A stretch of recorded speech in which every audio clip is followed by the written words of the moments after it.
জনাব ইশরাক হোসেন।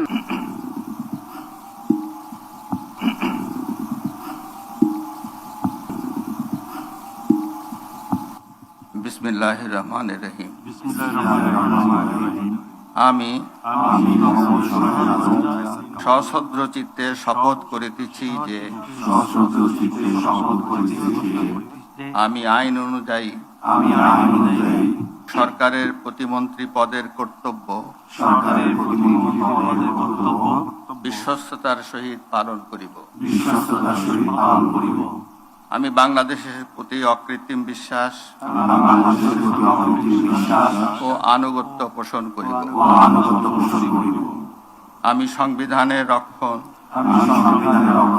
সমর্থন ও নিরাপত্তা বিধান করিব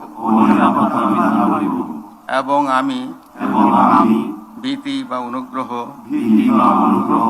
অনুরাগ বা বিরাগের বশবর্তী না হইয়া সকলের প্রতি আইন অনুযায়ী যথাবিহিত আচরণ করিব।